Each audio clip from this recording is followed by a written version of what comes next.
Momento, então. Pronto, gravação iniciada, então vou dar início aqui. Boa tarde a todos e todas. Muito obrigada pela presença. Buenas tardes a todos los que nos acompanham em Espanha. Gracias por sua presença. Meu nome é Tainá e eu sou uma das integrantes aqui do Observatório Cyber Leviatã. E é com muita alegria que o Cyber Leviatã, Observatório do Mundo em Rede, em parceria com Cosmoius, La Cultura Jurídica Cosmopolita e seus Desarrollos Contemporâneos, apresentam as quartas do Cyber, esse projeto, né, os estudos continuados nesse primeiro semestre do ano de 2022. E o tema geral dos encontros, pessoal, é o seguinte: Derecho e Democracia en la Era Digital. Direito e Democracia na Era Digital. O evento ele tem como diretores o Dr. José Luiz Bolzan de Moraes, Dr. Alfonso de Julhos Campuzano, catedrático de Filosofia do Direito na Universidade de Sevilha, e a doutora Edilene Lobo. Hoje, especialmente, nós estamos aqui nesse encontro com muita honra para receber o Dr. Francisco Balaguer Callejon, que é catedrático de Direito Constitucional na Universidade de Granada, Espanha, e irá nos brindar com a palestra Las crisis de la democracia representativa frente a la democracia digital. Professor Francisco, muchas gracias por su colaboración en este evento. Es un placer conocerte, aunque sea de forma virtual. Professor Bolzan, acho que agora eu passo a palavra ao senhor para os seus cumprimentos iniciais e desejo um excelente evento a todos. Boa tarde a todos e a todas. Prazer nós retomarmos aqui as quartas do Cyber Leviatã, que já estão se constituindo num evento quase que continuado, a gente poderia dizer, na medida em que iniciamos lá em 2020, agosto de 2020, e seguimos durante todo esse período pandêmico, por meio virtual. E agora, então, 2022, retomando as atividades das quartas-feiras, o professor Alfonso, muito gentilmente, acedeu aí o nosso convite, a nossa parceria de longuíssima data, né, professor Alfonso, já, e então estabelecemos uma programação em conjunto, contando com a participação de diversos colegas, amigos, professores espanhóis e portugueses nesse primeiro semestre, e estabelecemos também um tema geral, né, que é esse direito e democracia na era digital, que será tratado aqui por diversos professores a partir dos seus pontos de vista, a partir dos seus campos de atuação. Então, é um prazer. Eu acho que é importante só nós salientarmos que nós retomamos as quartas do Cyber, né, esse primeiro momento, nesse horário das 13 horas, aqui no Brasil, 17 horas na Espanha, e depois, na sequência, nós retomaremos aí o horário quase que tradicional, porque antes eram as 18, agora serão as 17 horas aqui no Brasil e às 21 horas no horário europeu, né, europeu de Espanha e Portugal. Então, é um prazer reencontrar vários daqueles que permanentemente têm nos acompanhado aqui nos eventos do Cyber Leviatã, não só nas quartas-feiras, e também, mais uma vez, agradecer a parceria e a cumplicidade da professora Edilene Lobo, que está sempre também com a gente nessas atividades do Cyber Leviatã. Então, eu passo a palavra à professora Edilene, se quiser fazer uma saudação inicial, rapidamente, para a gente poder dar início. Brevíssima. É um abraço grande a todos e a todas, agradecer o convite, a importantes figuras aqui também do mundo político nos acompanhando. Eu destaco o professor Hermelinda, que trabalha em Coimbra, e Joaquim Soriano, nosso convidado especial. Muito obrigada, professores, uma alegria. Professor Campuzano, redobrada alegria de revê-lo.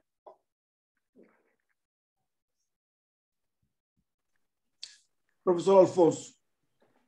Sí, buenas tardes a todos. Yo voy a intervenir muy brevemente. En primer lugar, para dar mis mejores augurios a esta iniciativa que comenzamos en el día de hoy conjuntamente con Ciberleviatán. Una experiencia que yo espero que sea muy provechosa, muy enriquecedora, como esa trayectoria ya de colaboración que se extiende dilatada en el tiempo con el colega, compañero y buen amigo, entrañable amigo profesor José Luis Bolsán. Quería agradecer muy especialmente la presencia de Francisco Balaguer Callejón. Saben ustedes que es un catedrático de Derecho Constitucional muy renombrado, que tiene pues, una trayectoria verdaderamente pues muy destacada, y precisamente por ello no es una persona que disponga fácilmente de tiempo, a pesar de su voluntad de atender todas las invitaciones que recibe. Para mí, para nosotros, hablo en nombre también de mis compañeros de Ciberleviatán, de José Luis Bolsán, Edilene Lobo, a los que digo que tengo un vínculo muy estrecho desde hace ya mucho tiempo, pues es una enorme satisfacción y un honor que nos honre Francisco Balaguer con su presencia hoy para dar inicio a este ciclo que tiene por título genérico Derecho y Democracia en la Era Digital. El profesor Balaguer, yo no les voy a aburrir con detalles de su currículum, que es extensísimo. Realmente, bueno, digamos que dirige el Centro Peter Heberle en la Universidad de Granada y es catedrático Jean Monnet de Derecho Constitucional Europeo y Globalización, anteriormente de Derecho Constitucional Europeo. Digo que no les voy a aburrir con los detalles de su currículum, que son extensísimos. Pueden ustedes consultarlo si lo desean en la página web de la Universidad de Granada. Sin más, pues agradeciendo la presencia del profesor Balaguer, que ha trabajado además últimamente y muy bien, muy destacadamente, como todo lo que hace en esta materia de las nuevas tecnologías y su impacto sobre la democracia liberal, la democracia constitucional, para decirlo más específicamente. Pues yo por mi parte le doy la palabra al profesor Balaguer, agradeciendo, como digo, su presencia esta tarde con nosotros. Muchas gracias, Alfonso. Muchas gracias, José Luis, Edilene, Tainá, por la invitación a hablar sobre temas que son de nuestro tiempo y que nos interesan especialmente. Veo también entre el público a personas que conozco de hace mucho tiempo, como Yanaína Santín, que dirigió la tesis mi amigo Vasco Pereira, catedrático de la Universidad de Lisboa, en Portugal. Así que me siento realmente muy cómodo en esta sesión, porque veo que está llena de personas que, en fin, que aprecio y espero que tras la intervención, que será de unos 30 minutos, haya tiempo para debatir sobre estos temas, que son temas de gran interés, en algunos casos conectados también con trabajos comunes. Me señalaba antes Alfonso que está trabajando o ha trabajado recientemente también sobre populismo, que es un tema en el que yo también estoy trabajando y que de alguna manera esta intervención nos llevará ahí. Eu vou falar o meu português, que é muito mais portunhol e com muitos erros que eu vou fazer, mas como as línguas são para comunicar, eu acho que é melhor para vocês se eu falo português, que mesmo que falo um português um pouquinho particular, que se eu falo espanhol. Então vou começar para dizer que a relação entre a democracia representativa e a democracia digital tem muito a ver com as duas grandes crises do constitucionalismo no século XXI. Eu publiquei no Brasil, na revista do IDP, também na revista de Carlos Estrapazón, trabalho sobre as duas grandes crises do constitucionalismo no século XXI. Eu acho que eu poderia começar com a menção das crises do constitucionalismo, porque a crise da democracia representativa foi mais profunda quando tivemos as duas crises importantes do século XXI. A primeira delas foi a crise econômica, a crise financeira. A crise econômica provocou, sobretudo, uma sensação da parte da cidadania, da parte do povo, de que a democracia não faz sentido quando vocês não podem, o povo não pode, a cidadania não pode, os cidadãos, as pessoas, não podem fazer a escolha das políticas públicas. E isso, sobretudo na Europa, na Eurozona, foi muito importante, porque daí começou a sensação de que não nos representam, não nos sentimos representados pela estrutura política, pela estrutura representativa do Estado. Para mim, foi ponto muito importante do desenvolvimento do constitucionalismo, no sentido mais da involução constitucional, involução democrática do século XXI. Eu procuro explicar essa incapacidade da escolha das políticas públicas, e incapacidade para implementar a representação das decisões, dos programas dos partidos políticos na estrutura estadual. Quando para compreender isso, vocês têm que fazer uma comparação das grandes, últimas revoluções do século XX com os problemas da democracia no século XXI.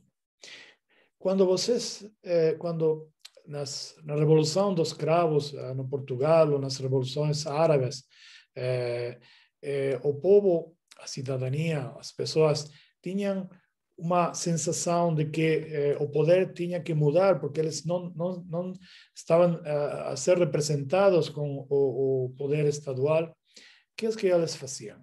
Eles iam ao passo do ditador, eles iam, toda a população ia ao passo do ditador. No Portugal não foi só a população, foram as Forças Armadas, foi o Salgueiro Maia, que se apresentou no Chiado, no passo do ditador, e terminou aí a ditadura. O ditador teve que sair de Portugal no avião, então terminou a ditadura. Nas revoluções árabes, a mesma coisa. Eles foram ao passo do ditador e a população, e temos um poder físico representado, presencial, para assim dizer, não? Esse poder físico estadual pode ser através da ação popular, ou da ação, no caso do Portugal, militar, pode ser mudado com a intervenção do povo sobre esse poder físico. Mas o que foi que ocorreu com a crise econômica no século XXI? Que não tinham essa possibilidade, o povo não tinha a possibilidade, as Forças Armadas, nenhum tinha a possibilidade de ir a um espaço físico para mudar as políticas estaduais, para procurar umas políticas estaduais diferentes. Onde que tinha que ir a população? As políticas estaduais na Europa foram impostas de fora.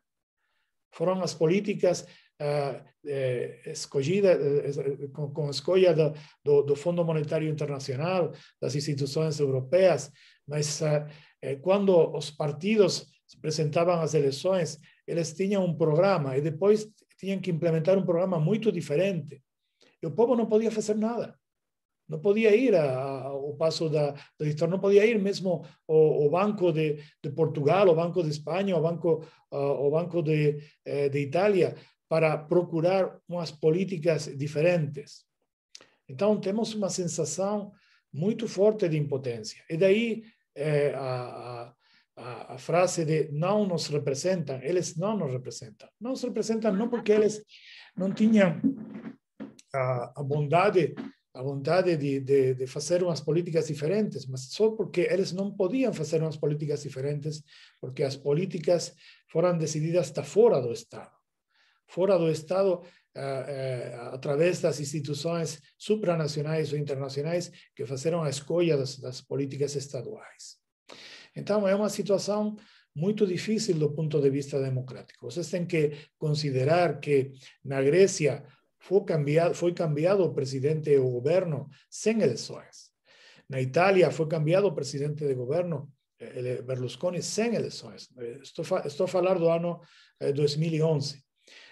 Na Espanha, tivemos que fazer uma reforma constitucional pelas determinações das instituições europeias, das políticas europeias. Mesmo na Itália, tiveram que fazer a reforma constitucional. Então, tivemos uma sensação geral de que a democracia representativa não faz sentido quando as políticas estão a ser decididas da fora do Estado. Essa foi a grande crise democrática do ponto de vista da democracia representativa. Começou com a crise financeira, a crise econômica. E depois tivemos uma segunda grande crise, é a crise digital, a crise provocada pelas intervenções no espaço eleitoral de Cambridge Analytica, de Facebook, no referêndum do Brexit ou nas eleições presidenciais dos Estados Unidos de 2016, ou depois nas eleições presidenciais do Brasil, através de diferentes redes sociais, através de Facebook,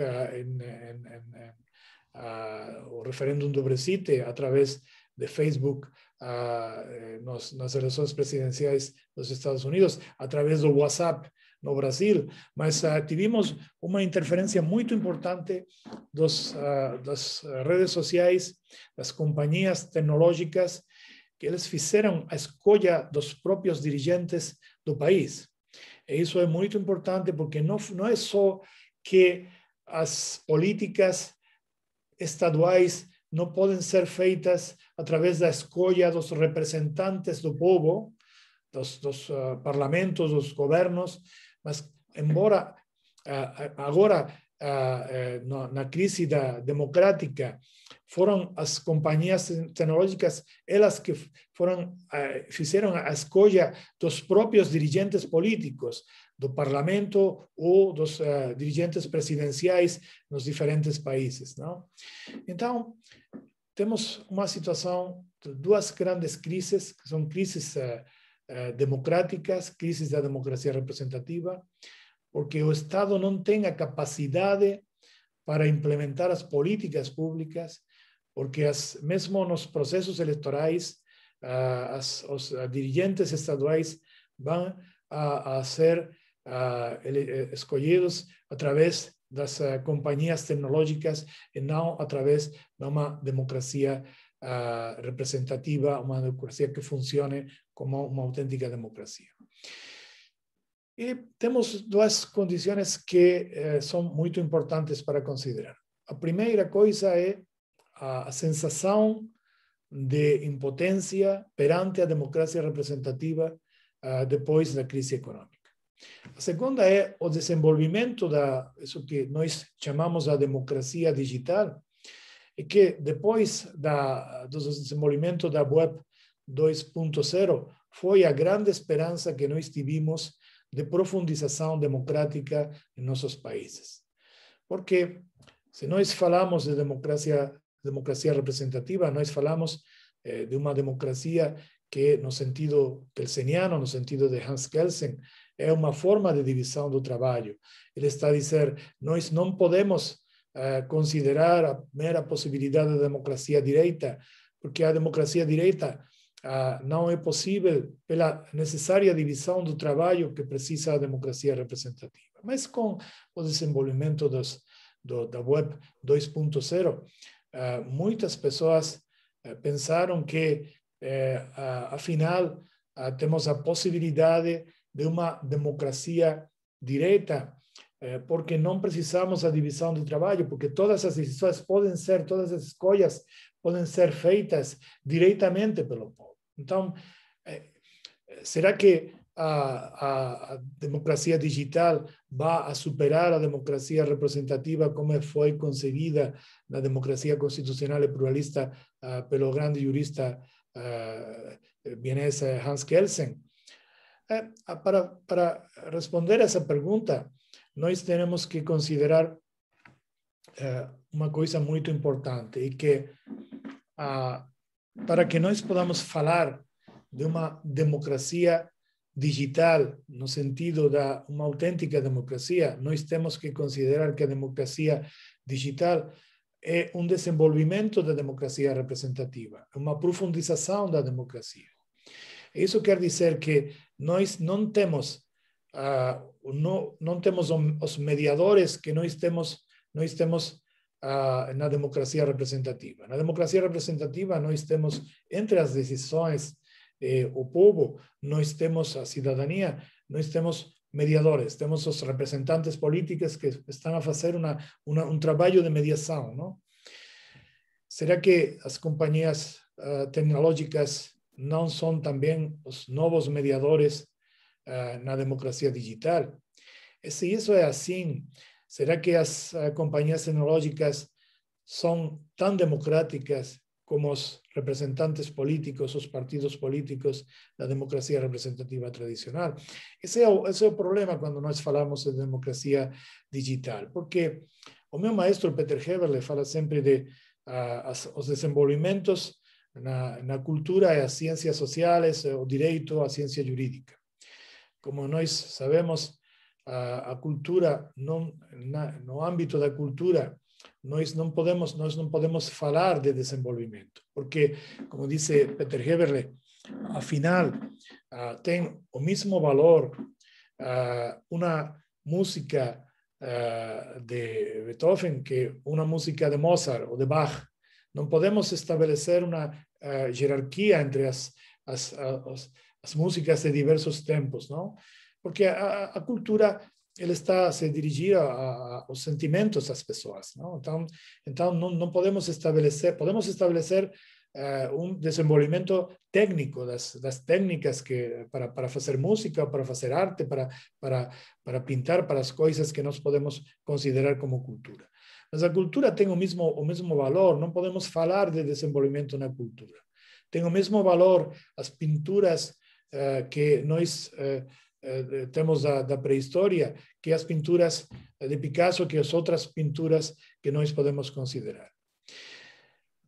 Embora, no campo das ciências sociais, das ciências jurídicas, nós podemos falar de desenvolvimento. Nós temos desenvolvimento. Temos desenvolvimento da ciência do direito, temos desenvolvimento também dos mecanismos de implementação das relações sociais, políticas, desenvolvimento do ponto de vista mesmo da democracia.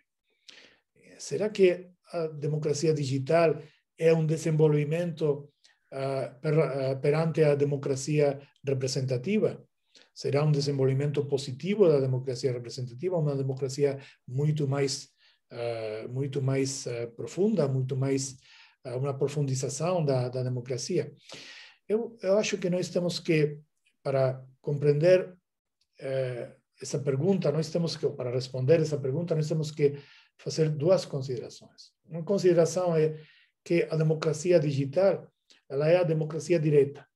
Quando nós falamos de democracia digital, falamos sobretudo da possibilidade de superar a ideia kelseniana da divisão de trabalho através de uma consultação direta à cidadania que é consentida pelas condições da democracia digital. Então, se nós podemos consultar o povo cada vez que temos que fazer uma decisão, uma escolha, essa consultação pode fazer através da democracia digital, nós podemos falar de uma democracia direta como um desenvolvimento da democracia representativa através da democracia digital.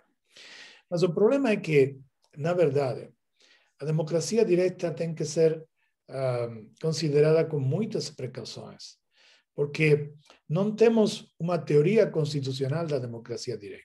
Temos uma teoria constitucional da democracia pluralista, da democracia constitucional, através do controle do poder estadual, através da garantia dos direitos fundamentais, dos direitos das minorias.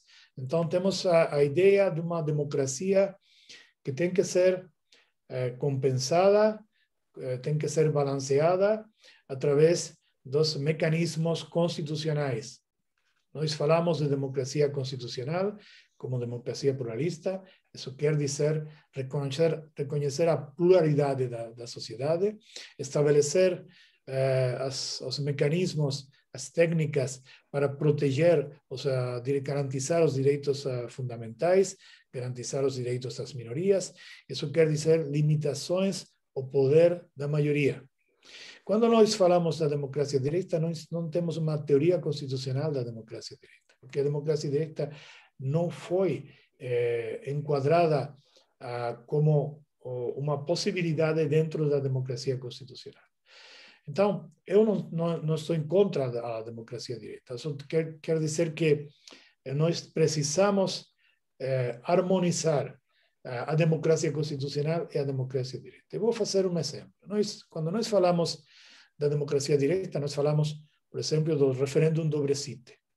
No referéndum do Brexit, do ponto de vista da teoria constitucional, da democracia constitucional, que não é a democracia como é considerada no Reino Unido, na Inglaterra.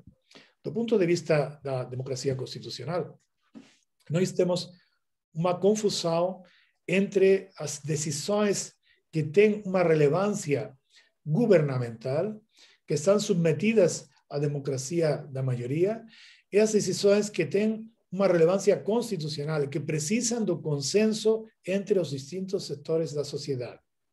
Então, quando nós fazemos essa confusão, que é muito importante, quando nós falamos de democracia direta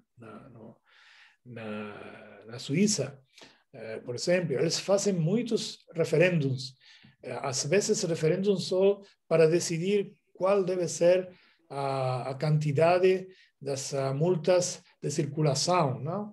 São coisas muito menores, são decisões governamentais. Essas decisões governamentais podem ser decididas também pela maioria da cidadania, do povo. Mas quando nós falamos de decisões fundamentais, decisões constitucionais, decisões que precisam o consenso de todos os setores da sociedade, nós precisamos deliberação, precisamos consenso, precisamos que as distintas partes da sociedade têm que concordar para adotar as decisões. Não podemos validar só a decisão da maioria. Isso foi o que ocorreu no referêndum do Brexit. Apenas um pouquinho mais de 1% dos votos decidiu uma decisão fundamental como a pertenência da Inglaterra, do Reino Unido, à União Europeia. Essa não é uma decisão para ser decidida só através de 1% da população. Não é uma decisão da maioria, é uma decisão constitucional. Precisa deliberação, precisa concordar, precisa um processo democrático, um processo de democracia constitucional. Isso nós podemos comprovar em nossas constituições, muitas constituições, quando vemos que as decisões da revisão constitucional precisam maiorias qualificadas. Não podes estabelecer uma reforma constitucional através de 50% mais, um voto mais de 50% dos votos. Precisas maiorias qualificadas. Precisas 60% ou 70% dos votos para decidir uma reforma constitucional. E depois temos o referendo. Mas o referendo é a parte final, a decisão final, que não é uma decisão no vazio, não é uma decisão em um espaço sem democracia. É uma decisão que vai se produzir depois da decisão democrática representativa no parlamento da reforma constitucional. Uma decisão por uma maioria qualificada. Quando vocês estabelecem uma decisão por um referendo sobre uma questão de natureza constitucional, vocês estão a estabelecer uma decisão através de um processo vazio do ponto de vista democrático. Não tem uma decisão democrática, tem só uma decisão da maioria, é uma decisão que vai dividir o país, que vai estabelecer uma confrontação radical no país e que não tem o sentido da democracia constitucional, do respeito aos direitos das minorias. Então, eu não estou contra a ideia da democracia direta, não estou contra a ideia do referendo, só que eu acho que nós temos que procurar incorporar o referendo e a democracia direta ao quadro teórico da democracia constitucional, que pelo momento não fica incorporado ao quadro teórico. Não temos uma reflexão teórico-constitucional sobre o referendo, sobre a democracia direta. Essa é a primeira objeção que eu poderia dizer perante a ideia de democracia digital. Se democracia digital é democracia direta, temos um problema de harmonização da democracia direta com a democracia constitucional, com o pluralismo, com respeito aos direitos das minorias, com respeito aos direitos fundamentais. A segunda questão é muito mais importante, embora, porque eu estou a falar das características da democracia digital. Quando começou a democracia, isso que chamamos a democracia digital, as possibilidades da democracia digital, com o desenvolvimento da web 2.0. Nós tivemos grandes aportações do ponto de vista democrático, tivemos possibilidade de fazer intervenções sem mediadores, sem os meios, sem a imprensa, sem a intervenção dos meios tradicionais de comunicação.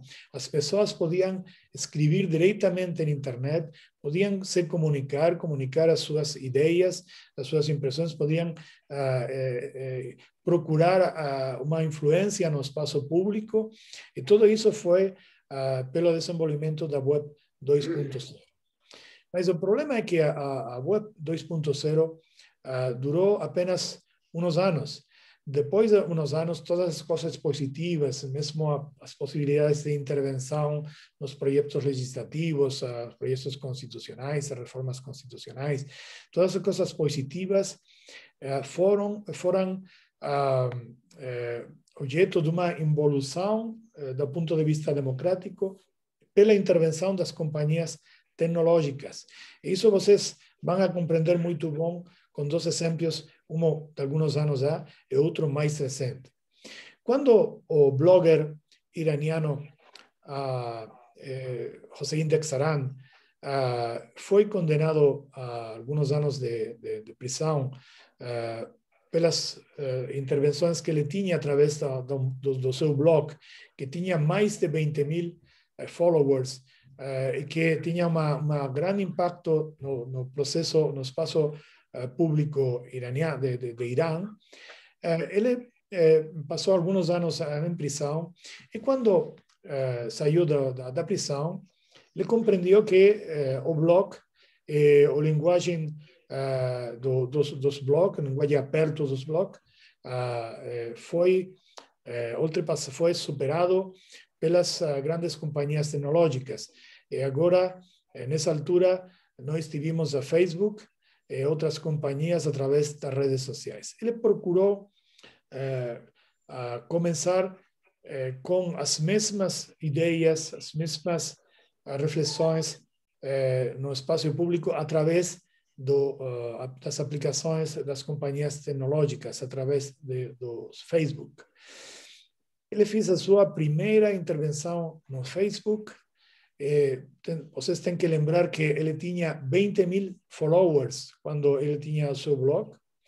Vocês sabem quantos likes ele recebeu com a sua primeira intervenção no Facebook? Só 3. Só 3 pessoas fizeram uma intervenção, uma participação no seu blog. E só 3 pessoas de 20.000 que ele tinha com o seu blog. E só 3 pessoas no Facebook fizeram uma intervenção no seu blog, no seu post, através do likes. Isso que quer dizer? Ele explica muito bom isso. O linguagem do blog é linguagem aberto, é linguagem que vocês podem utilizar sem hierarquias. Não tem algoritmos, não tem possibilidade de incorporar ao espaço público mais algumas opiniões que outras. O linguagem das redes sociais e, sobretudo, o linguagem das companhias tecnológicas, da Facebook, é linguagem jerarquizado, tem uma hierarquia. E a hierarquia está garantizada pelos algoritmos. Então, você pode fazer qualquer coisa no Facebook, mas se você não tem uma interpretação, uma opinião que pode ser considerada pelos algoritmos de Facebook relevante para a sua difusão no Facebook, você não tem nenhuma relevância, nenhuma capacidade de intervenção no espaço público. Você fica fora do espaço público. Esse é um exemplo. Mas depois temos o exemplo das últimas eleições norte-americanas. Nas últimas eleições norte-americanas, como vocês todos sabem, Facebook, Twitter, as outras companhias tecnológicas proibiram a Donald Trump a intervenção porque ele não aceitou o resultado das eleições. Ele estava a fazer tentativo de golpe de Estado, a procurar um golpe de Estado, a procurar uma subversão da evolução da democracia e da Constituição norte-americana. Então, ele, como não tinha possibilidade de intervenir nas aplicações das companhias tecnológicas, ele vai procurar também criar o seu blog. Quando ele intervenia no Facebook, em YouTube, em Twitter, vocês sabem quantos followers ele tinha? Pessoas que mais de 100 milhões de pessoas estavam todos os dias a olhar os comentários do Donald Trump nas redes sociais. Mais de 100 milhões de pessoas. Quando ele procurou o seu blog, ele teve que fechar o blog em um mês, menos de um mês, em alguns dias. Vocês sabem por quê? Porque ele recebeu só 200.000 interações. Eu não falo de followers. Não temos a ideia de quantos followers. Só 200.000 interações, é decir, 200.000 que podem ser muito menos pessoas, que afinal podem ser só algumas dezenas de milhares de pessoas que vão a fazer interação com o blog de Donald Trump. Então, ele fechou o blog porque o blog não chegava mesmo a 500 mil de pessoas. É uma coisa, uma comparação que está a nos dizer qual é o poder que tem agora as companhias tecnológicas. É um poder que não é utilizado para favorecer a democracia, para favorecer o respeito dos direitos fundamentais, para favorecer a participação política, para favorecer as coisas que nós poderíamos considerar desenvolvimento da democracia do ponto de vista da democracia digital. Então, qual é a situação? A situação é que nós, na democracia representativa, temos os nossos mediadores, temos a imprensa, temos os meios de comunicação, temos os representantes políticos, os partidos políticos. Eles estão a fazer um trabalho democrático, um trabalho de profundização democrática através do pluralismo. Mesmo se nós não gostamos de alguns partidos políticos, não gostamos da ação política de muitos partidos, são representantes que nós fizemos a escolha, são democráticos, têm uma estrutura democrática. Quando nós falamos das companhias tecnológicas, não falamos de democracia. Nós falamos da propriedade das companhias tecnológicas. Nós não temos uma estrutura democrática no Facebook, ou não temos uma estrutura democrática no YouTube, temos uma estrutura que é orientada só a modelo de business, de negócio, para procurar as entradas maiores, para procurar os ganhos maiores, para procurar mais benefícios econômicos. Então, nós não falamos de uma estrutura democrática, nós falamos de uma estrutura comercial, de uma estrutura que tem um interesse econômico, não tem um interesse democrático. E mais disso, nós falamos de uma estrutura que orienta toda a sua ação no espaço público, no espaço político, através dos seus interesses comerciais. Temos um exemplo nas eleições presidenciais norte-americanas. E primeiro disso, nós temos um exemplo de uma reportagem que fiz ao Wall Street Journal, que não é um jornal perigoso de esquerda, é um jornal, como vocês sabem, muito liberal, Ele comunicou em uma reportagem uma situação particular de Facebook. Facebook estava a fazer uma pesquisa interna para olhar se tinha a possibilidade de estabelecer novos algoritmos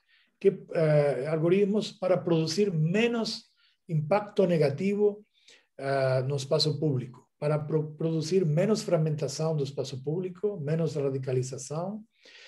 E na pesquisa interna, o que Facebook resolveu é que, sim, eles tinham a possibilidade técnica, do ponto de vista técnico, de organizar os seus algoritmos em Facebook, em outras redes sociais, procurando evitar as fake news, procurando evitar as fragmentação, a radicalização, e fazer um espaço público mais harmônico, mais democrático, com mais capacidade de negociação, de compreensão entre os agentes políticos. Mas o problema é que, se eles faziam isso, eles iam a perder benefícios econômicos. Então, o que decidiu o Facebook, com a informação do Wall Street Journal, é não fazer isso, continuar com a sua organização dos algoritmos para provocar mais fragmentação, mais radicalização do espaço público. Porque através da radicalização do espaço público, eles têm mais capacidade de atrair a atenção do público. E atrair mais público e mais atenção do público, mais horas do público no Facebook, quer dizer mais benefícios, mais publicidade, mais benefícios. E outro exemplo tem relação com o New York Times. O New York Times fez uma pesquisa à direita sobre os algoritmos de Facebook depois das eleições norte-americanas, eleições presidenciais na Norte-América. Então, eles fizeram um estudo das pessoas que estavam nas suas intervenções posts no Facebook, que estavam a utilizar o argumentário de Donald Trump, que estavam a fazer a defesa das posições trumpistas de Donald Trump. Eles acharam uma coisa muito interessante, que pessoas que não tinham apenas followers, que não tinham muitos followers primeiro das eleições norte-americanas, tinham 20, 30 followers, só as pessoas que conheciam quando faziam os comentários com as fotos da família, os comentários positivos, o sentido positivo da vida, todos esses comentários que vocês podem achar em Facebook. Eles tinham 20, 30 pessoas, 50 pessoas que estavam a seguir os seus comentários. Quando algumas dessas pessoas começaram a utilizar os argumentos de Donald Trump, mesmo quando Donald Trump foi expulsado do Facebook. Não estamos a falar de uma atenção da parte de Facebook aos argumentos de Donald Trump. Facebook expulsou a Donald Trump pela utilização desses argumentos, mas os seus algoritmos promoveram esses argumentos no Facebook. Então, essas pessoas, quando começaram a utilizar o argumentário de Donald Trump, começaram a ter miles e miles de followers, dezenas de miles de followers, muitos followers que iam a interactuar com eles através dos posts nos quais eles utilizavam os argumentos de Donald Trump. Isso quer dizer que Facebook, do ponto de vista público. Fiz uma ideia de independência, de promoção da Constituição, da democracia nos Estados Unidos, mas do ponto de vista da organização dos seus algoritmos, da organização das suas aplicações, ele vai fazer uma promoção das mensagens que têm mais relação com as posições trumpistas, as posições que estão a favorecer o golpe de Estado, ou a tentativa de golpe de Estado e o assalto ao Capitólio dos Estados Unidos, no 6 de janeiro. Então, Facebook foi um dos principais promotores do assalto ao Capitólio, no 6 de janeiro.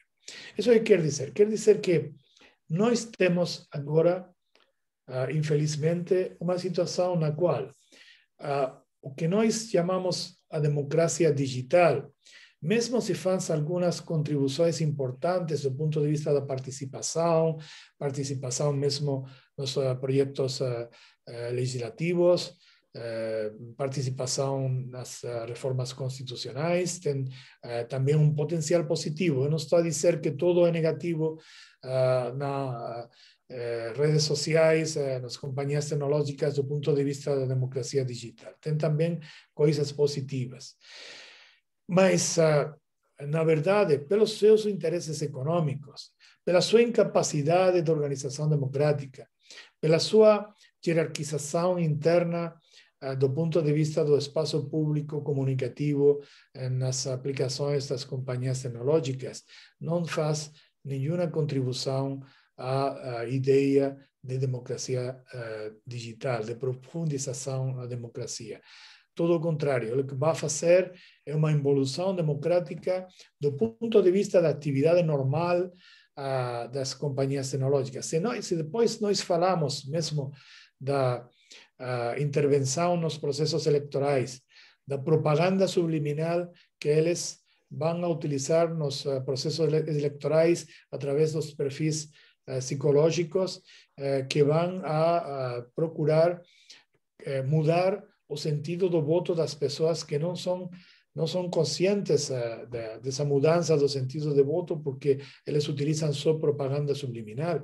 Nós podemos dizer que, infelizmente, estamos muito longe da ideia de democracia digital, que temos um desenvolvimento muito negativo do ponto de vista do espaço público e que a segunda grande crise do constitucionalismo no século XXI, que foi a grande crise democrática provocada pelas companhias tecnológicas, foi uma crise que vai a produzir uma involução do ponto de vista da democracia digital. Então, quando eu tenho que falar da democracia representativa, não é o ideal, não é a melhor possibilidade do mundo, mas é a melhor possibilidade conhecida até agora.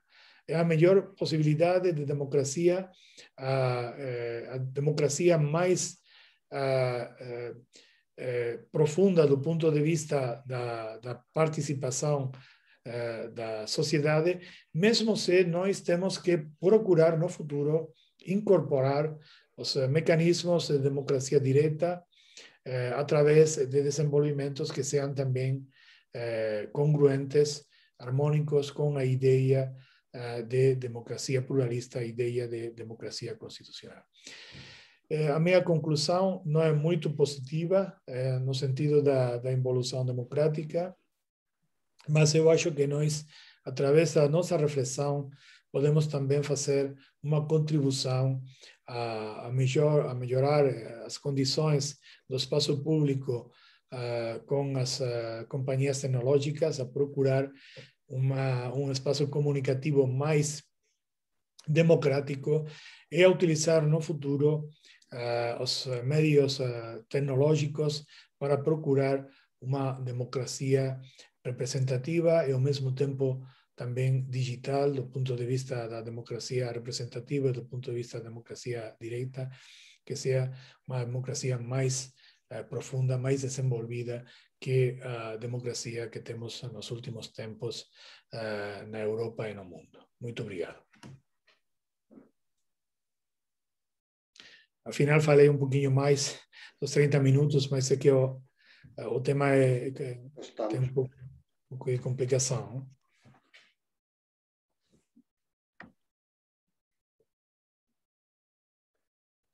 Sí, muchas gracias, Paco, por tu excelente intervención.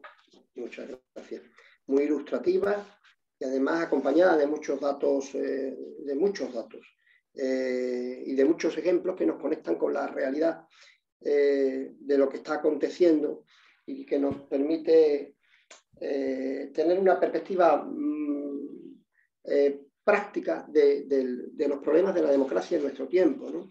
Realmente es una reflexión que nos conduce efectivamente a la cuestión del populismo y a otra cuestión que tú has puesto sobre la mesa y sobre la que no sé si tú podrías de algún modo profundizar un poco más. Esa difícil relación entre lo público y lo privado, o mejor dicho, entre la lógica del mercado y la lógica de la democracia.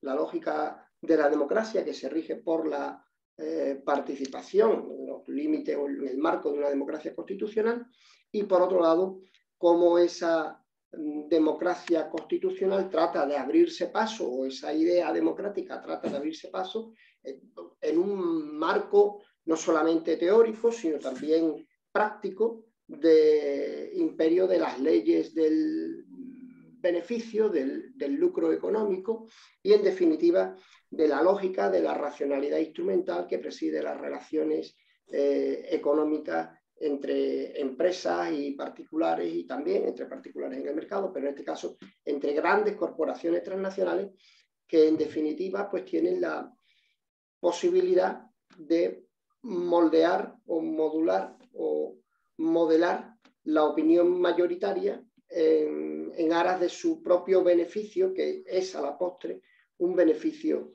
económico, ¿no? No sé si puedes incidir. Sí, muchas gracias, Alfonso. Realmente é um tema muito importante, porque, afinal, o que nós temos do ponto de vista do direito, particularmente do direito constitucional, que deve procurar o controle do poder, nós temos grande problema, que nós temos direito constitucional que fica no marco estadual e no marco do direito público. Mas os poderes que temos agora no mundo, os poderes com capacidade de configurar o espaço comunicativo, que é a base da democracia, da nossa democracia, são poderes que são globais, ficam fora do Estado, e que são poderes privados, ficam fora do espaço público. E isso é um grande problema para nós, porque quando nós fazemos a diferenciação das fontes do direito, além do sistema kelseniano, porque Kelsen considerou também o negócio jurídico como uma fonte do direito. Mas eu gosto mais das posições de Alessandro Pisorusso, que quando vai a estabelecer quais são as fontes do direito, ele diz: a fonte do direito tem relação com o normativo. Quando você incorpora normas ao ordenamento jurídico, você tem uma fonte de direito. Então, quando temos normas no ordenamento jurídico, nós temos normas no ordenamento jurídico quando a eficácia dessas normas tem uma eficácia erga omnes. Quando nós temos uma eficácia inter partes, são regras que são utilizadas, tem sentido só na relação interpartes, não são fontes do direito. E qual é o problema? Mesmo se nós temos contrato de Facebook com mais de 1.000 milhões de pessoas, cada pessoa, cada uma dessas pessoas, na verdade, tem uma relação privada com o Facebook, não tem uma relação pública. Porque o contrato do Facebook é um contrato com cada um de nós. Tem uma eficácia interpartes, não tem uma eficácia erga omnes.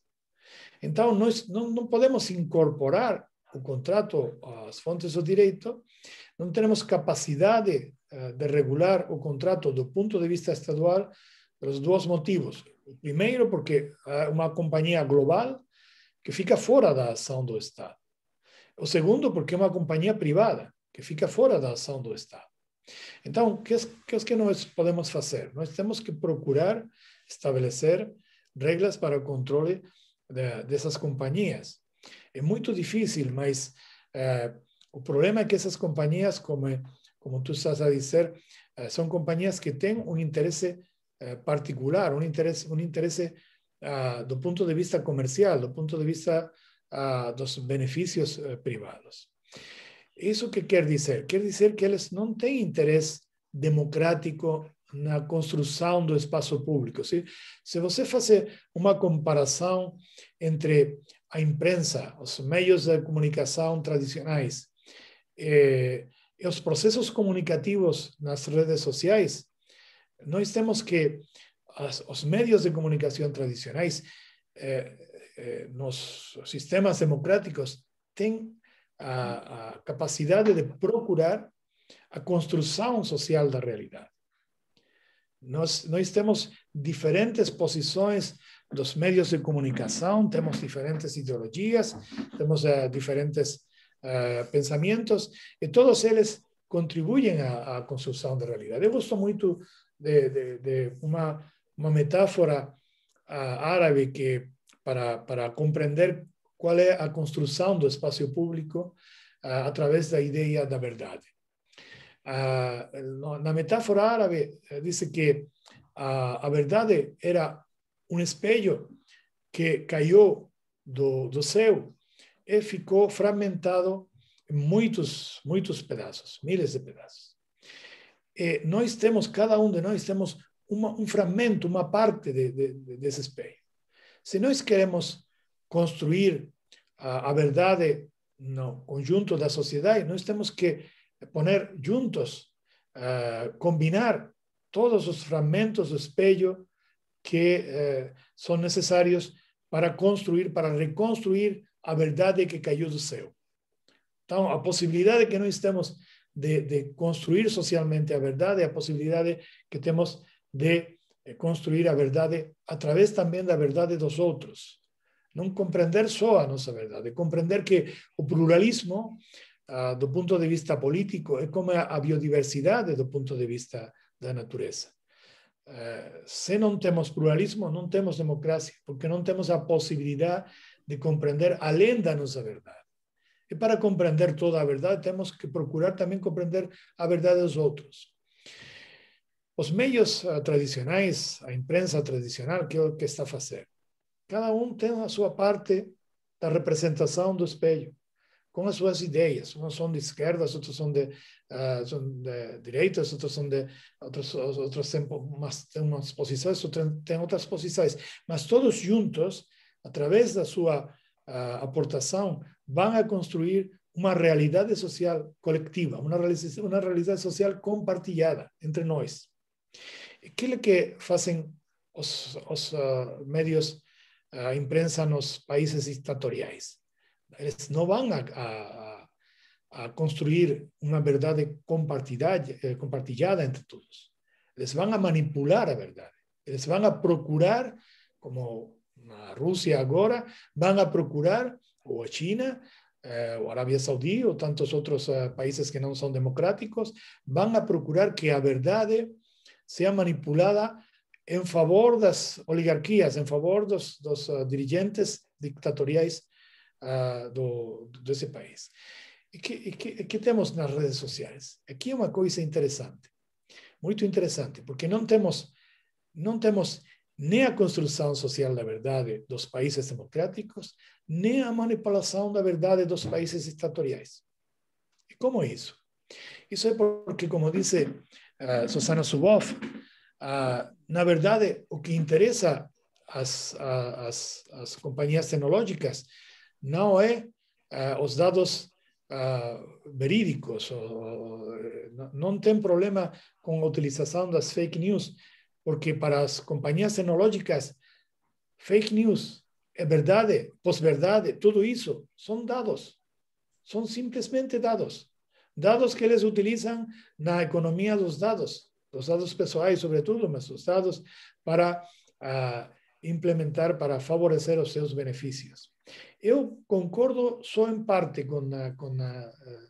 com Susana Zuboff, porque, na verdade, como eu falei na minha palestra, eles têm mais interesse nas fake news que na verdade. Não é como disse Susana Zuboff, que para eles todo é igual, é o mesmo valor, as fake news é verdade. Não é assim.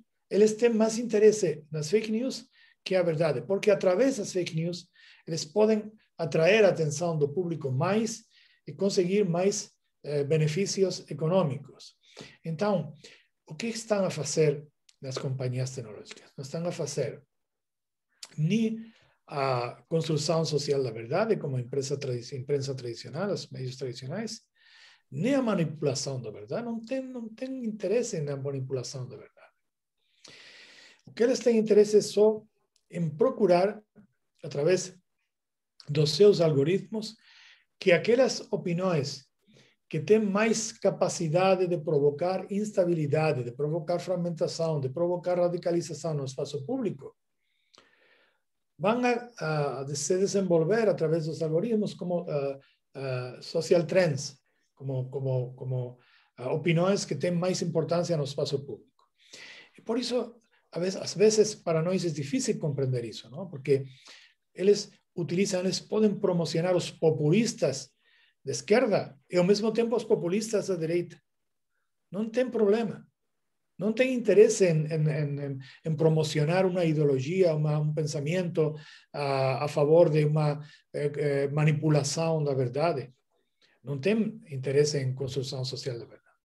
O que eles estão a fazer é a destruição social da realidade, a destruição de uma realidade social compartilhada. Estão a provocar a confusão, a provocar a fragmentação, a provocar a radicalização, a provocar a destruição de uma verdade comum no espaço público. Isso, às vezes, é a favor de algumas tendências ideológicas e, às vezes, a favor das contrárias. Não tem um interesse ideológico particular, tem só um interesse econômico. Isso é a coisa mais grave e mais problemática, porque nós não podemos combater as companhias tecnológicas com os meios habituais, com os meios de defesa da democracia que nós conhecemos em outras épocas da história, porque não tem uma grande capacidade de adaptação, porque a única coisa que a eles interessa é o benefício econômico. Não interessa a promoção de uma ideologia particular. Só se essa ideologia particular vai procurar mais benefício econômico, vão a promocionar. Mas podem promocionar em outro país a ideologia contrária. No mesmo país, as duas. Se são ideologias muito radicais, que têm capacidade de provocar tensão, de provocar atenção também no espaço público. Então, como é que nós temos que procurar o combate contra essas possibilidades? Eu depois te vou enviar também um trabalho que publiquei em Itália e também está a se publicar na Alemanha sobre a liberdade de expressão, os novos mediadores da liberdade de expressão, não? Eu acho que a única possibilidade não é verdade que o direito da competência é muito importante, não? O direito comercial da competência, mas a minha opinião é que nós não temos tanto que fechar como que abrir. Temos que procurar que as companhias tecnológicas devem abrir as suas aplicações. Se você envia um e-mail ou você faz uma chamada de telefone, você não precisa utilizar uma aplicação particular. Por que você precisa ficar dentro do WhatsApp para fazer uma chamada ou enviar uma mensagem? É uma aplicação fechada. E nós temos que procurar abrir essa aplicação para que os algoritmos das companhias tecnológicas não tenham a capacidade de condicionar o espaço público, condicionar as opiniões pessoais, condicionar a política como estão a fazer até agora. Então, como toda solução para os espaços democráticos, a solução de a sociedade aberta, a solução que nós conhecemos. Não fechar, não estabelecer limitações, mas, sobretudo, abrir. É abrir as aplicações, as companhias tecnológicas a outras companhias tecnológicas, a linguagens interativas como tivemos até agora, quando tivemos processos comunicativos a través de e-mail, a través de telefone, a través de outros instrumentos de comunicação. Muy bien, muchas gracias. Creo que hay algunas preguntas que se han formulado a través del chat. No sé si el profesor, ¿cómo lo organizamos? Profesor eu posso repassar, professor Alfonso, posso repassar para ele? A professora Tainá, ela faz essa intermediação, não sei se a professora Edilene tem alguma questão a colocar. Sim. Eu até teria também alguma questão rápida aqui para colocar para o professor Balaguer, mas a professora Edilene está com a palavra. Obrigado, professor. De novo, agradecer os nossos convidados e convidadas. Vejo muitas pessoas que chegaram aqui após o início da fala do professor e certamente Edilene, por favor, desculpe atravessar aqui, só para, já que se falou nisso, eu queria só fazer uma saudação, porque eu esqueci, na minha memória fraca, mas saudade do professor Vicente Barran, que estará conosco, está presente, a professora Núria Veloso também está presente aqui. Uma saudação especial a ambos, que são parceiros nossos aqui da programação do SAG. Muito obrigado, professor. Desculpe, Edilene, só fazer... Imagina, excelente lembrança, e eu reitero, já pude cumprimentá-los aqui no chat, e aproveito o cumprimento aos nossos convidados e convidadas que nos acompanham e que puderam participar dessa brilhante intervenção do professor Balaguer. Eu quero fazer um registro, professor, colegas, amigos, amigas, sobre... Parece-me o que o professor nos traz, o professor Balaguer pontua uma questão muito importante para afirmar, como, aliás, o professor Campuzano vem destacando, que não é a democracia que tem que ser digital, é o digital que tem que ser democrático. E, nesse aspecto, professores, em particular o nosso professor que fez a apresentação, no Brasil, muito se discute sobre o aplicativo russo Telegram. Nas eleições de 2018, é conhecido mundialmente o impacto do uso do WhatsApp na comunicação política brasileira, e uma sua característica é porque se trata, claro, com a criptografia de uma espécie de feudo comunicacional, então não se consegue acessar esse espaço, e, em contrapartida, no Brasil, constata-se que o WhatsApp é o grande meio de comunicação e de informação das pessoas. Então, a ter em conta essa realidade de 2018, o WhatsApp hoje no Brasil, um pouco mais domesticado pelos pactos e convênios feitos entre os órgãos públicos e esta empresa, chega para as eleições de 2018 o Telegram. Os órgãos públicos brasileiros, em particular o Tribunal Superior Eleitoral, sinaliza que poderia ensaiar um banimento do Telegram na atuação política brasileira. Eu gostaria de ouvir a opinião do professor, lembrando aqui, inclusive, daquela obra famosa do Luigi Ferraioli, né? Poderes Selvagens, parece que estamos diante desta realidade, e principalmente perguntar ao professor se, do ponto de vista pragmático, é o banimento a possibilidade. Nós aqui do nosso lado, inclusive eu e o professor Bolzan já escrevemos sobre isso, nós sustentamos que é fundamental responsabilizar candidatos e partidos que se beneficiem da conduta ilícita, da manipulação das plataformas. Mas, no ponto específico, o senhor acredita que o banimento é, de fato, eficaz? Eu concordo com você no sentido que eu Quando me perguntam sobre a democracia digital, estou sempre a dizer nenhum pode dar as coisas que não tem, não? E quando as companhias tecnológicas não têm uma estrutura democrática, você não pode dar democracia se você não tem a democracia, se você não tem uma estrutura democrática. Então, eu concordo que o problema é democratizar o digital e não digitalizar a democracia. Pelo momento é assim. Quando nós, se afinal temos um digital democrático, podemos falar de desenvolvimento digital da democracia, mas até agora não é possível. Se eu compreendi bem, o problema foi muito centrado em Telegram, mas na verdade a influência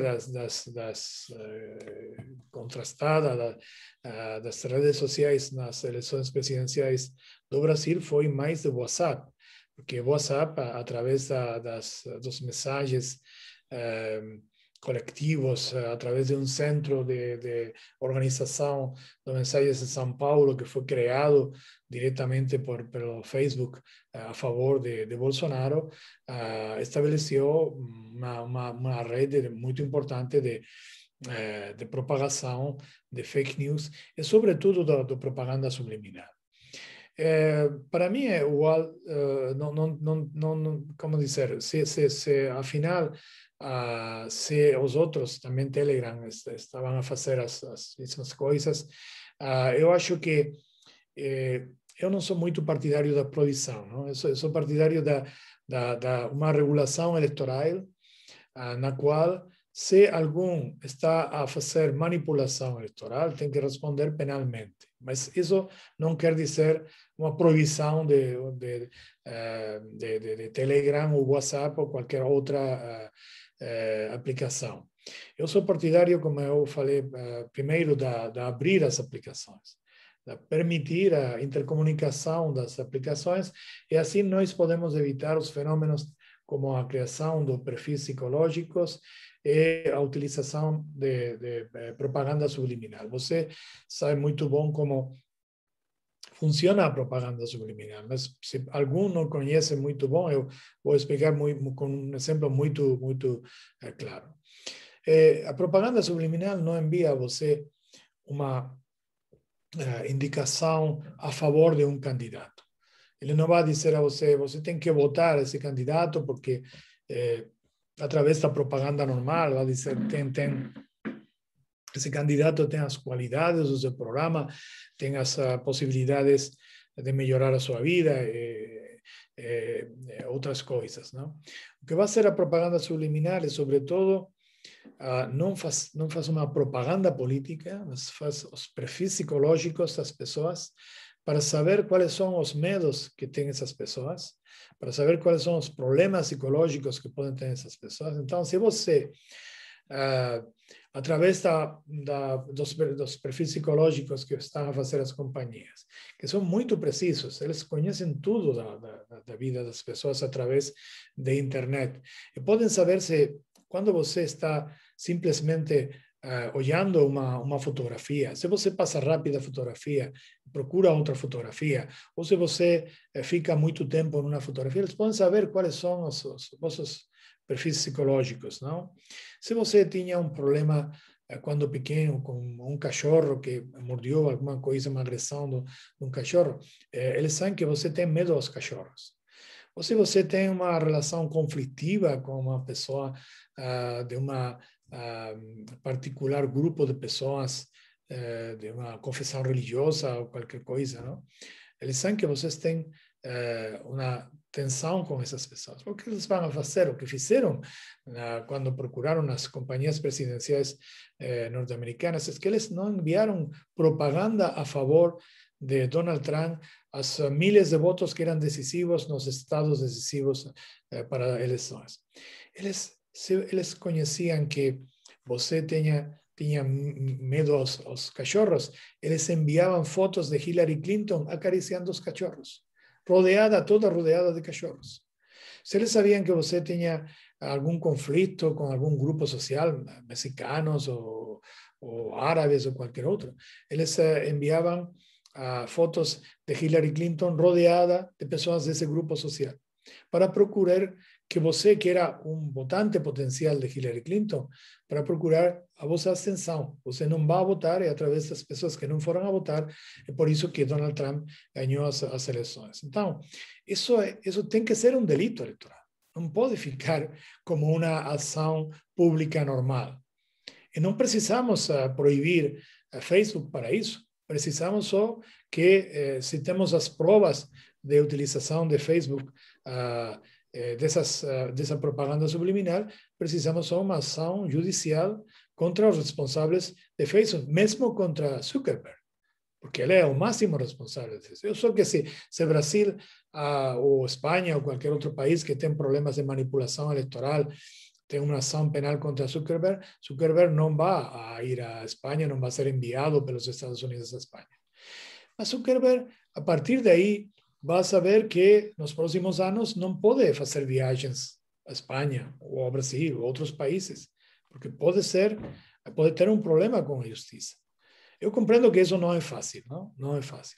Mas nós temos que atuar em um modo muito forte contra os delitos eleitorais que estão já são conhecidos através das filtrações de Facebook. Além disso, as proibições de aplicações Telegram, WhatsApp, Facebook, eu não concordo como proibição geral, não? Eu gostaria mais de obrigar as companhias, isso não pode ser decidido pelos estados, precisa uma ação internacional, obrigar as companhias à interação, à abertura das aplicações. E quando temos abertura das aplicações, temos um mundo mais aberto também, um espaço comunicativo mais aberto. E por isso é que eu acho que a democracia vive, sobretudo, da sociedade aberta, da abertura. Não? Então, precisamos um mundo mais aberto e precisamos que as companhias que ficam agora fechadas com os seus algoritmos, com as suas hierarquias, têm que ser abertas às outras companhias e permitir que as outras podem intervenir e assim não temos a manipulação que temos agora com as companhias tecnológicas. Né?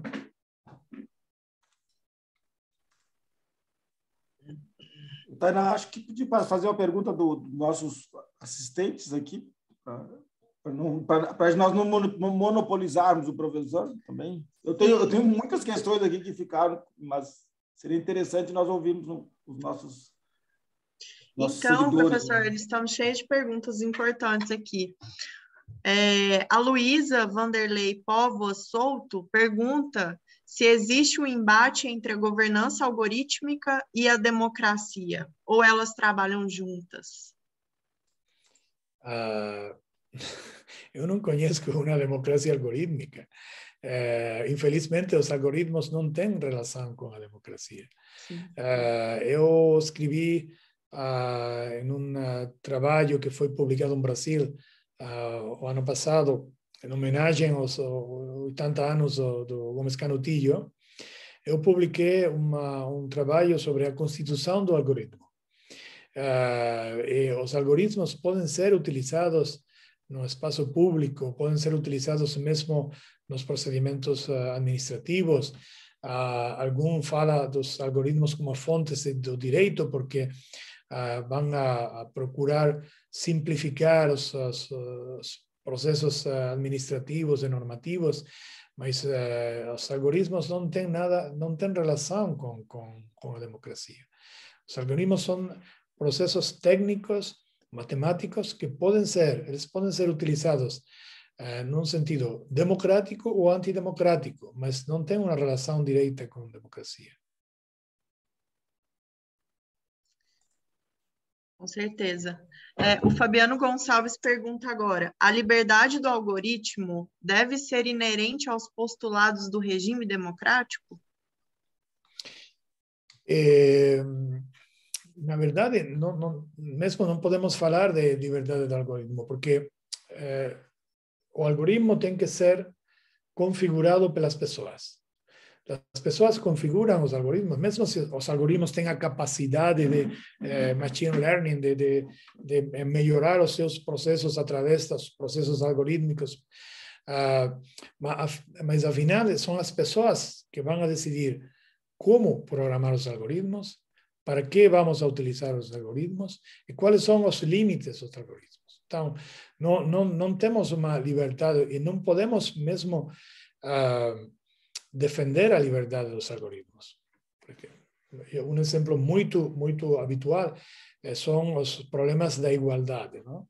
Se nós deixamos liberdade para a configuração dos algoritmos, isso pode ser uma liberdade que vá contra os direitos da mulher, dos direitos de igualdade pelos sesgos que podem se configurar nos algoritmos. Então, os algoritmos têm que ser controlados, não podemos deixar liberdade às companhias para configurar os algoritmos. No espaço privado, infelizmente, temos que deixar, não? Mas se não falamos do espaço público, precisamos o controle dos algoritmos. A Luísa pergunta agora, como proporcionar uma efetiva acurácia em bases de dados e nos algoritmos, a fim de evitar o enviesamento algorítmico e distorções?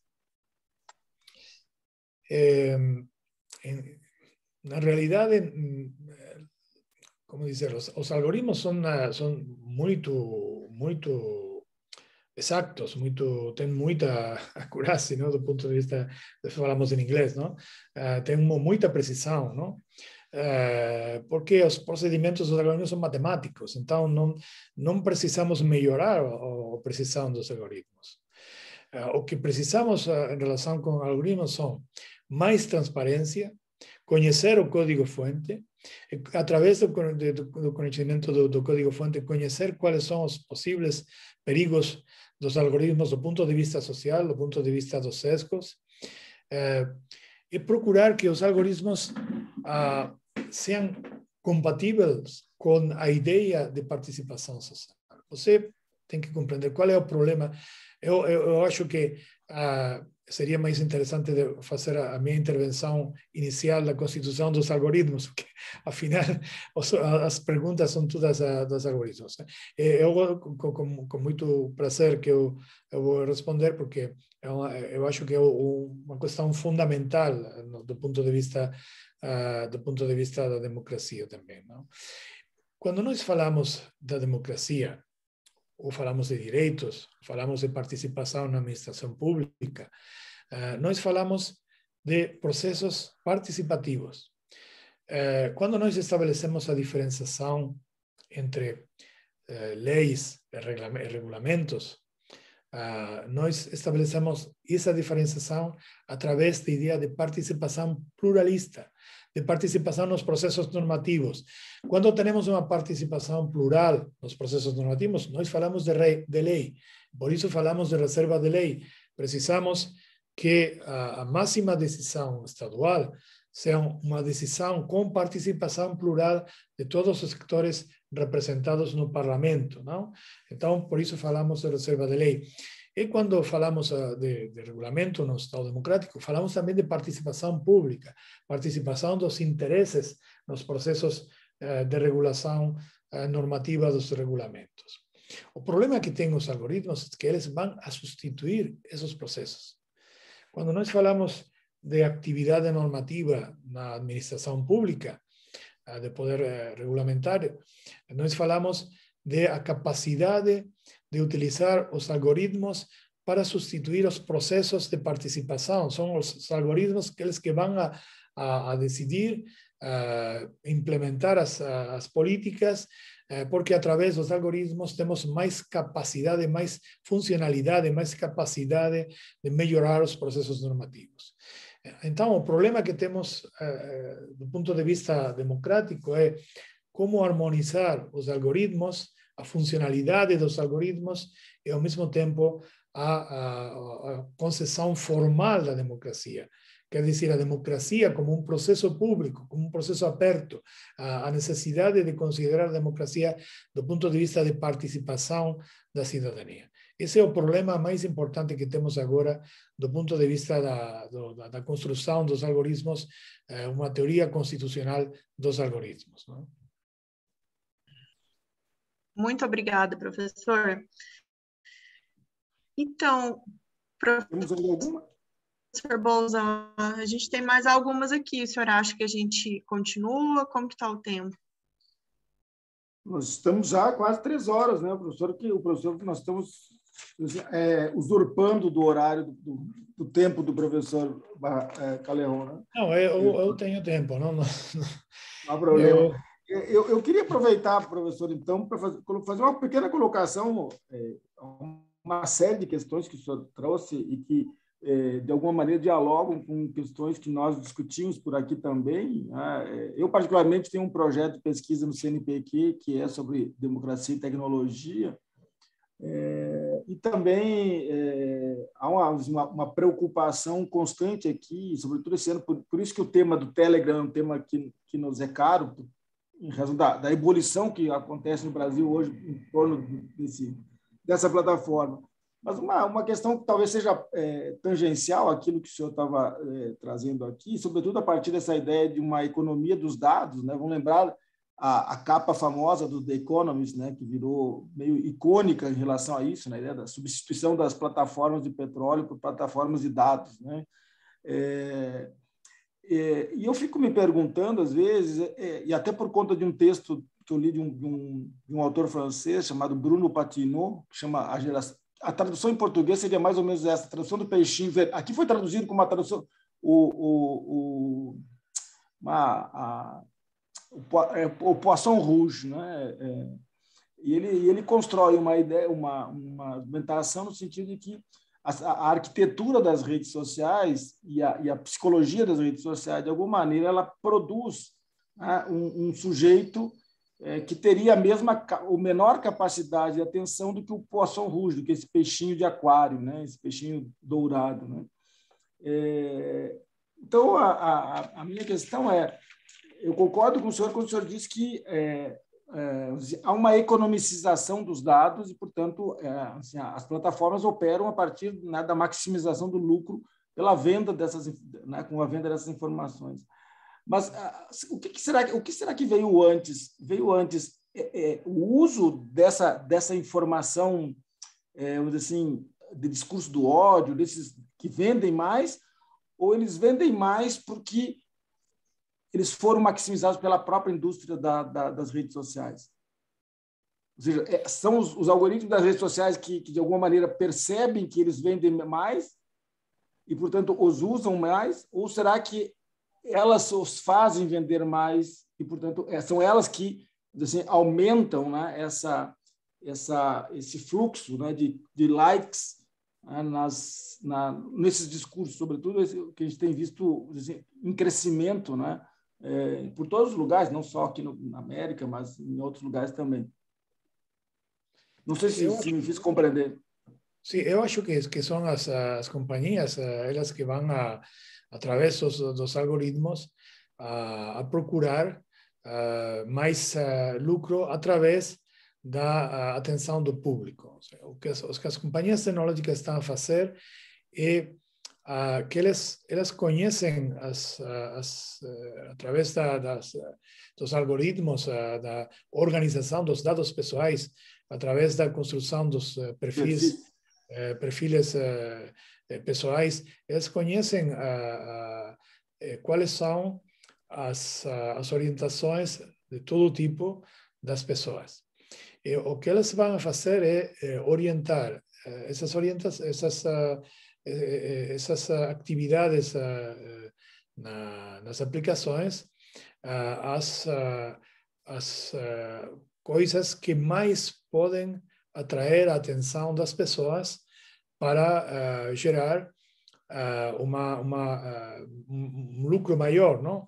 Isso começou, como vocês sabem muito bom, não começou pelo Facebook, começou pelas Google, através da utilização dos algoritmos para procurar que as pesquisas em internet foram mais precisas, não? Então, cada um de nós tem um historial que em Google é um historial de busca, de pesquisa, mas que em outras companhias como Facebook é um historial com muitas mais condições de vida das pessoas, não? Então, o que foi muito interessante comprovar como Google, quando utilizou esses algoritmos, vai a gerar uma concepção, uma visão do mundo particular, isso que depois foi chamado o Bubble Effect, o efeito de bola, ¿no? Como dizer em português, Bubble Effect, efeito Bolha. Bolha, ¿no? El efecto de boya que va a deixar as pessoas com uma ideia muito limitada da realidade, uma ideia muito reduzida da realidade. E fizeram uma pesquisa para compreender como era isso, com duas pessoas da mesma idade, duas mulheres, do mesmo sector social. Uma delas é muito interessada nos valores da bolsa, dos bursátiles, nas questões financeiras, e outra pessoa muito interessada em questões medioambientais, do meio ambiente, da natureza. E as duas fizeram a mesma pesquisa em Google, British Petroleum. E uma delas recebeu só as respostas de todas as atividades financeiras de British Petroleum. Quanto é que a seu valor bursátil, as ações, condições só financeiras. E a outra recebeu só notícias de os problemas medioambientais, de medio ambiente e natureza de British Petroleum no Golfo de México, quando tiveram o problema no Golfo de México. Então, isso quer dizer que as companhias podem condicionar a visão, a concepção do mundo das pessoas, porque elas vão fazer uma alimentação às pessoas só das questões que as pessoas interessam, mas só não daquelas que interessam as pessoas só porque eles querem favorecer as pessoas, mas também porque essas aplicações, através dos seus algoritmos, vão a procurar uma maior interação com suas aplicações. Então, o problema é que são as próprias companhias, elas vão a favorecer os problemas no espaço público, a fragmentação, radicalização, porque é isso que vai a favorecer uma maior interação com as aplicações dessas companhias tecnológicas, não? Então, não é uma coisa acidental, não é uma coisa, como dizer, que eles não procuram, é verdadeiramente uma coisa que eles estão a procurar de uma maneira muito consciente e através da organização dos seus algoritmos, não? E isso é o grande problema que nós temos. Eu não conheço o caso de Telegram no Brasil, mas o problema é um problema geral das grandes companhias tecnológicas. Só que quanto mais dados pessoais uma companhia tem, quanto mais possibilidades de conhecer a mais pessoas, porque tem mais difusão, como é o caso de Facebook, mais perigo tem para o espaço público e para os direitos fundamentais das pessoas.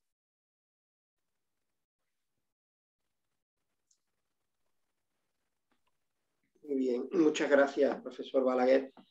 Bueno, yo me parece que la sesión ha sido muy provechosa. Ha habido una ponencia verdaderamente extraordinaria que da para muchas reflexiones y que podríamos prolongar indefinidamente casi, pero eso por aquí se dice que no hay cuerpo que lo aguante, ¿no?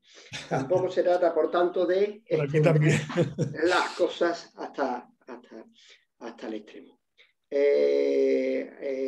Yo quería agradecer al profesor Balaguer la gentileza que ha tenido de acompañarnos esta tarde, de ilustrarnos con sus reflexiones, que, como digo, pues nos han resultado extraordinariamente iluminadoras.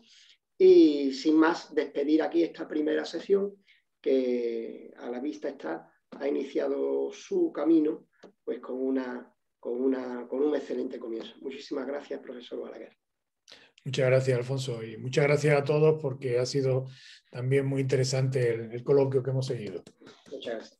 Gracias a todos. Hasta pronto. Chao. Adiós. Tainá, acho que tem só aviso final aqui, Tainá. Só recadinho final antes de sair, um segundo. Gostaria de convidar a todos os presentes, todos e todas, para o nosso próximo encontro das quartas do Cyber, que vai ser no dia 6 de abril, às 17 horas. Então, não teremos mais nenhum encontro esse semestre às 13 horas, como foi hoje. 17 horas do certo? Brasil, né? Isso, será dia 6 de abril, às 17 horas, horário de Brasília. E aí nós vamos receber a Núria Beloso Martim, que é catedrática de Filosofia do Direito pela Universidade de Burgos. Então, fiquem atentos ao nosso Instagram também, que a gente sempre está postando os lembretes, link de inscrição, e agradecer novamente a todos que nos agraciaram com a presença aqui hoje. Obrigada, Bruna, Hermelinda, Joaquim, todo mundo. Beijo. Tchau, tchau. Tchau, professor Campuzano, professor Bolzan. Adeus. Até mais. Até a próxima. Abraço. Beijo. Adiós. Abração, pessoal.